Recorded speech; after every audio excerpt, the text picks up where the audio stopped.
Freedom of the press in a dangerous world. This week on Firing Line. Around the world, the number of journalists killed or imprisoned is on the rise. Tonight's guests, speaking before a live audience at the Clinton Global Initiative, understand these dangers firsthand. This is Alsu Kurmasheva, finally free, following an historic prisoner swap between Russia and the West. The Radio Free Europe, Radio Liberty journalist endured over 6 months of detention in Russia on false charges. I have all this spectrum of emotions right now. There is anger, but I want to do something. Maria Ressa is the Nobel Peace Prize-winning co-founder of the online news site Rappler in the Philippines. She has faced harassment and multiple arrests due to her investigative reporting and efforts to combat disinformation. This is by design set up against facts. And what keeps you scrolling are lies. Jonathan Monroe is the global news director of the BBC, leading coverage of high-risk conflicts from Ukraine to Gaza. Even when there are real personal threats, putting facts into the bloodstream is central to what we do. With threats to global media freedom increasing, what do these journalists say now? Firing Line with Margaret Hoover is made possible in part by Robert Granieri, Vanessa and Henry Cornell, the Fairweather Foundation, Peter and Mary Calico, and by the following. Corporate funding is provided by Stevens, Inc. Maria Ressa, Alsu Kurmasheva, Jonathan Monroe. Little live action on the front here. I want to start by also disclosing to the audience, I'm on the board of Radio Free Europe, Radio Liberty. So, Alsu, you are a dual U.S.-Russian national, and while you were visiting your sick mother in Russia last year, you were detained by Russian authorities, jailed for supposedly failing to register as a foreign agent, and sentenced to 6.5 years in prison. You were released alongside Wall Street Journal reporter Evan Gershkovich and others in part of a prisoner swap 2 weeks after your sentencing. The world watched on television as you embraced your children and your husband. How are you adjusting to being back home? Margaret, thank you so much. Less than 2 months ago, I was in prison, and now I'm here. I'm so happy to be back. I'm so happy to advocate for my colleagues who are in prison now in Crimea and Belarus. And I'm happy to talk about what works here and what needs to be done for safety of journalists. How were you treated in Russian custody? The irony of the whole situation was that they kept me there because I was an American citizen. And they treated me as a Russian citizen, and even worse, other Russian prisoners got access to phone calls and visits from their families, and I was denied that. 15 years ago, it was different. Journalists were not imprisoned. Parents had hope for the future of their children, and now it's different. And imagine it's 15 years. And if we start doing now, and we start education, if we start securing the security of journalists, it might change too. So hope kept me going in prison, and hope will keep us going. What you've just described is a transformation in media freedom in your home country of Russia in the last 15 years. And Jonathan, I'm going to get to you on this because this is one area where you're battling on the forefront. But to give it a global perspective, Maria, where do you see media freedom globally now? Is it the worst it has ever been in your lifetime? Absolutely. So this is my 38th year as a journalist. We have never lived through anything like this and you haven't heard this enough here, big tech, the distribution platform, what connects each of us. Does anyone here not have a cell phone or is not on social media, right? This is by design set up against facts, against journalists. It literally manipulates your emotions, it hacks our biology, and what keeps you scrolling are lies. This is an MIT 2018 study. I feel like we're saying this again, right? MIT 2018. Can't say it too much. Lies spread 6 times faster than facts. After Elon Musk bought Twitter and turned it to X, do you think it's better or worse? What's the Worse. answer? worse. But the other part that no one has really talked about is since Elon Musk brought the basement down, brought it down lower, instead of the other big tech companies pulling him up so that the safeguards that were there in 2020 are in place, they followed him down. So Americans are going to vote with less facts, more disinformation, more hate, more fear, more anger, because that is what spreads fastest. You know, what we learned in the Philippines, when someone like Rodrigo Duterte says he is going to kill people and that he's dumped 3 bodies in Manila Bay, he actually means it. And when he became president, when he began to lie repeatedly, news organizations like us had to learn to say, that's a lie. It goes against our training as journalists, and that's the other part. Everything you know has been turned upside down. It's quicksand as a journalist. Let me ask you a question as a follow-up, and Jonathan, I'm coming to you.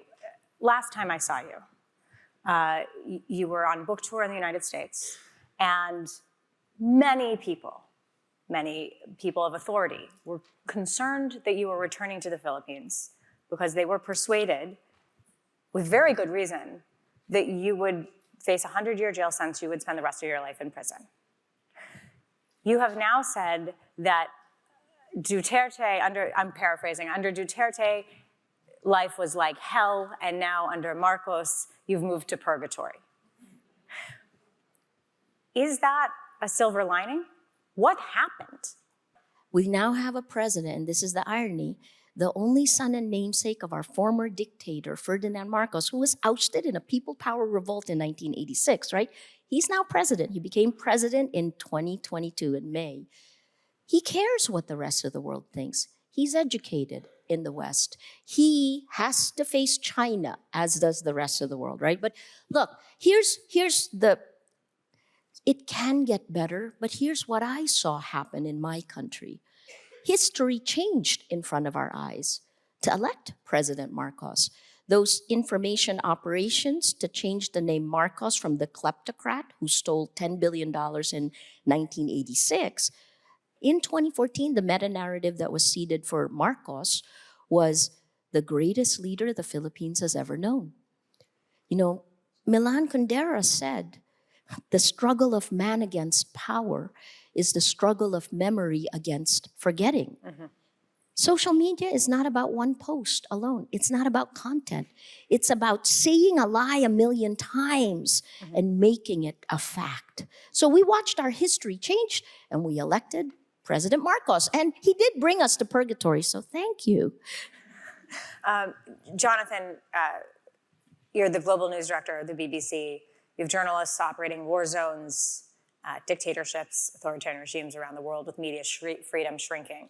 71% of the globe now lives under authoritarian rule. You are most concerned about Russia. Yes, we are most concerned about Russia. Thank you for your hope. It's sometimes quite challenging to have hope when talking about the media in and around Russia. There'll be plenty of people in this room who will be on the same list as me, banned from Russia because we advocate free media. Our Russian service has had to be sent to work in Latvia, in a temporary newsroom in the capital there, Riga. And that's because the Russians passed legislation a couple of years ago, just after the full-scale invasion of Ukraine, to make it illegal for us to report what the Russians describe as misinformation about their armed forces and their government. Now, that definition is in the eye of the beholder, in other words, Russian prosecutors. So having any sort of free media reporting in Russia, particularly if that media is getting to Russians, that is an impossible thing to do if you're operating in the country. But we still try. We are operating a temporary newsroom which is pursuing investigative journalism. We track, for example, the number of known dead on the Ukrainian front line. That number just ticked over 70,000 Russian soldiers known to have died on the front line. That number came up last week. And we reported that into Russia in Russian, on platforms which the Russian population are hungry to hear from, to read, to see. But of course, it's all illegal. So this is really worrying. Russia is a permanent member of the United Nations Security Council, so is China. And the advocacy of the outside world for the free media needs to be absolutely relentless in pursuing the case for free journalism, proper investigative reporting globally. And as you rightly say, those figures are going in the wrong direction, not the right direction. What is the number one thing, both here in the United States and abroad, that can be done, if you had one thing, each of you, to elevate this issue and to fix, and to really begin to fix? What would it be? I'll start with you. Also, I would say nobody should take free access to free information and use for granted. People and leaders, they should know that it's a privilege of a free world. It's a precondition to be free, to have an access to free world. And people should know that there are lots of millions of people are deprived of free information, and it brings to disasters later. That's what I want to emphasize. There has to be a way of forging a coalition in the free world to enforce the platforms on which misinformation spreads, to take responsibility for the content that they publish. The idea that they're not publishers, which is a fine definition in law, is frankly nonsense. They are publishers, and they need to be held responsible by the global community, by countries like the US and the UK and the rest of the countries in the European Union where free media is a reality and is part of our democratic accountability. To operate in those countries, those platforms need to be told that responsibility rests with them for what's on their platforms, and there needs to be a financial penalty of significant magnitude if they breach that.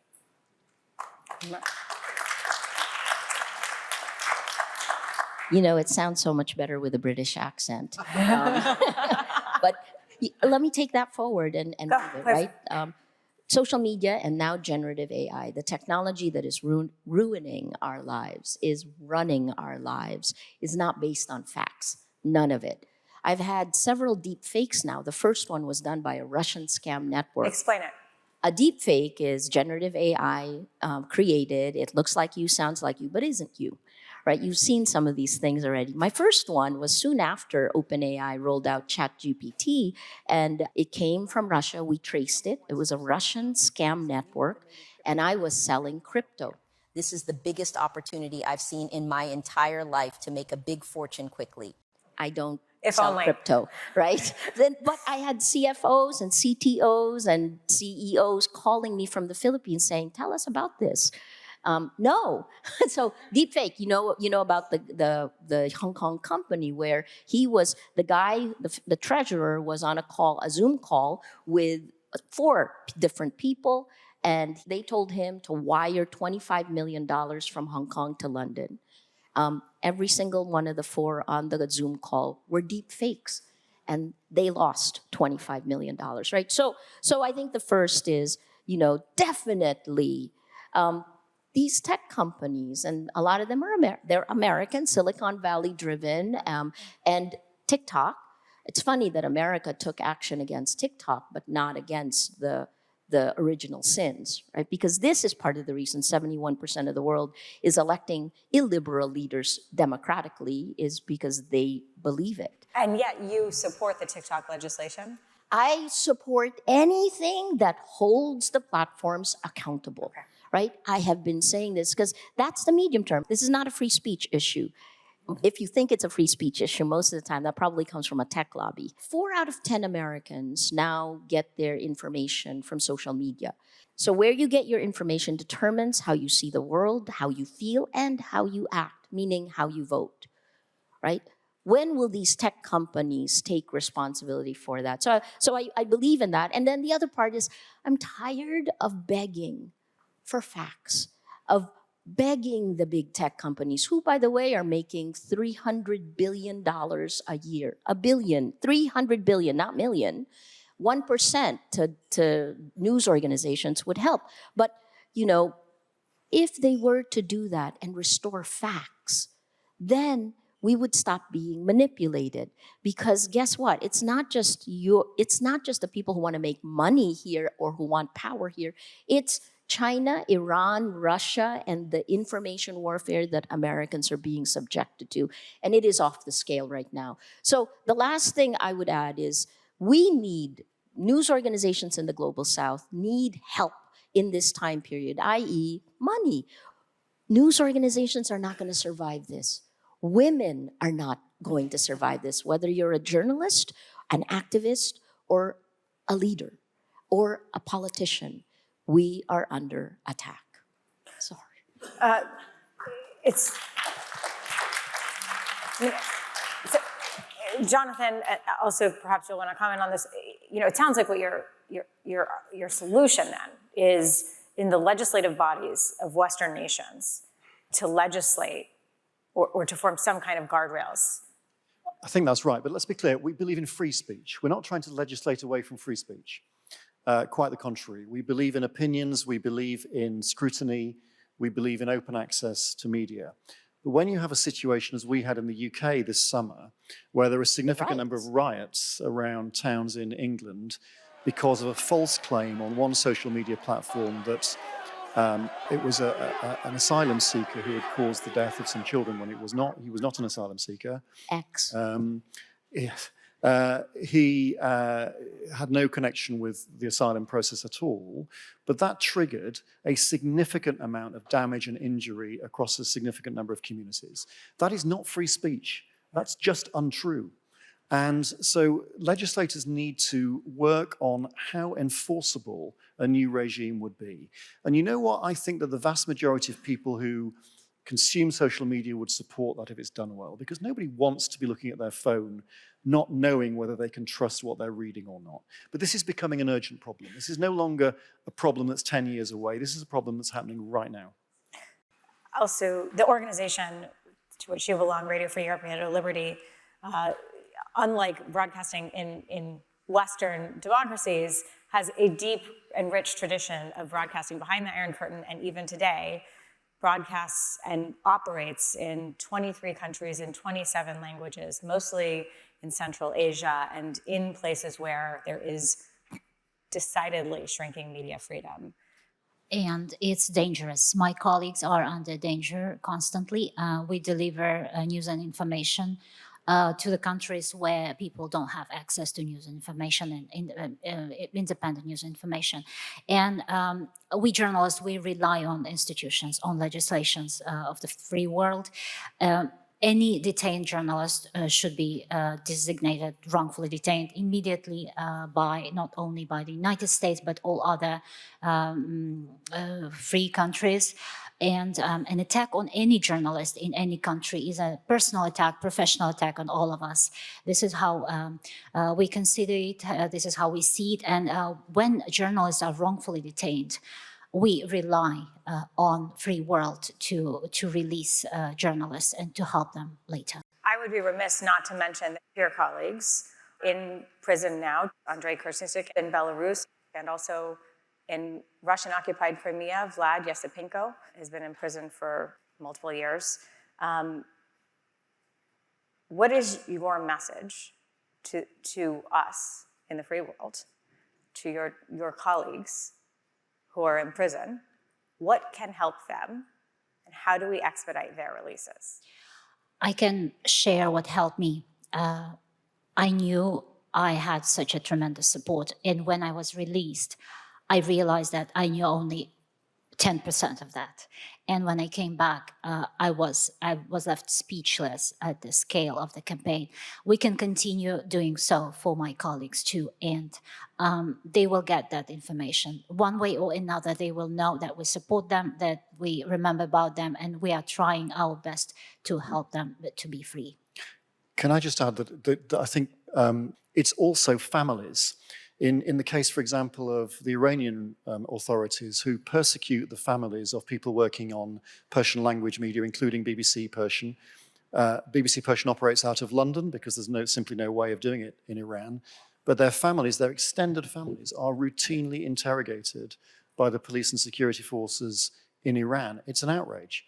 And despite significant lobbying, literally no improvement has been seen in that situation. So the designation can't be limited to people who happen to carry a nice badge saying they're a journalist. It's the whole community that supports journalism. And to add to that one, you know, I am lucky compared to a lot of our other colleagues who are in prison. But, you know, the Committee to Protect Journalists, RSF, Reporters Without Borders, and ICFJ, the International Center for Journalists, actually created this coalition, brought in 84 different media freedom groups, and you guys were part of it.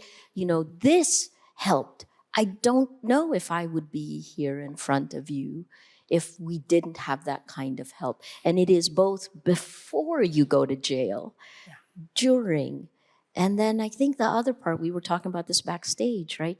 Your anger, suppressed anger comes out after the crisis. I think even after. I was so surprised to hear the same thing from Maria. I controlled my feelings and emotions when I was in prison because I wouldn't have helped myself to there. And I felt no anger, I felt no desperation. I was just hopeful, or I was falling apart. But when I came back, I have all this spectrum of emotions right now. There is anger, but it's I want to do something. And I'm emotional. Every time I see someone, I want to hug. And Margaret, we gave each other so many hugs backstage. All spectrum of good and bad emotions, but I will make them work now. The United States was slow to designate you, to give you the designation that you deserved as wrongfully detained. You received that designation finally when you were on the plane coming home. That designation helps, even still. Oh, yeah, it helped. However, what do we need to do in the United States to support journalists who are imprisoned and to support media freedom abroad? To keep our stories in the spotlight, to build solidarity and cooperation between journalists. You know, we journalists, journalism and media community, we are competitive and we have to be. But when it comes to safety, we have to unite and show solidarity. This was my case. This was Evan Gershkovich's case. And I believe this will be the case when it comes to other journalists. It doesn't matter what media outlet they're from, which country they're from, we have to be united. Final thoughts from each of you. And Maria, I'd like to tee you up because you have an insight about influencers and journalists and the role they play on social media and how little the public knows or can discern between the two. Yeah, the corruption that plays out as autocracy or kleptocracy globally right now starts with our information ecosystem. I became a journalist because information is power. That power is being turned against the cellular level of every democracy, which is the citizens. So stop the factory of lies. When you stop the factory of lies, you stop the manipulation of people. Journalists, we go there. We risk our lives. We risk our safety. But the incentive structure is upside down. So please be aware. And we got to do more. We have to move away from the virtual world into the physical world and demand better. Jonathan, there's a famous old Radio Free Radio Liberty interview with James Buckley when he was on the original Firing Line with William F. Buckley. We cannot incite to riot, to revolt, but we have you to report the truth, and that we try to do to the best of our knowledge. Suppose you know that the truth is combustible. Do you nevertheless report it unvarnished? Does the Washington Post? Yes. Well, the answer is yes. Yes, sure. of course. And that's our answer also. Well, but don't you recognize that there are certain limitations built in as a result of the fact that you are broadcasting to people who aren't permitted to react the way people who read the Washington Post do and should react? We are operating on the basis that human beings are entitled to facts. It is up to those individuals how they will react to those facts. Yeah, facts. There's no such thing as alternative facts. Facts are facts.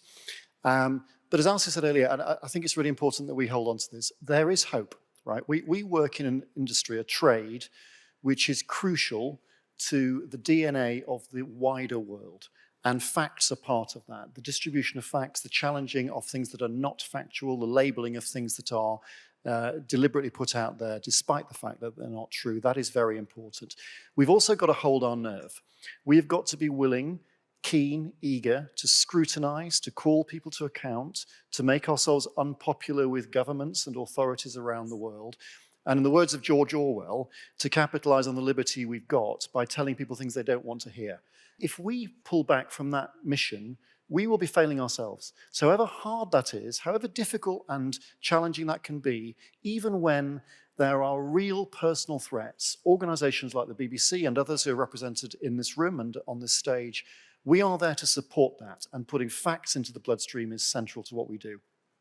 We are very hopeful to have professional journalists around us who do professional, fact-based, fact-checked job, and that's very crucial. That's important for the free world. Also, Jonathan, Maria Ressa, thank you for being here. Thank you for standing for media freedom, and thank you all for joining us.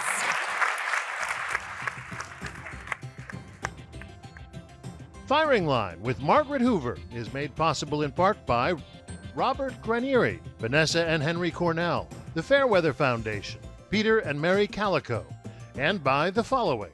Corporate funding is provided by Stevens Inc.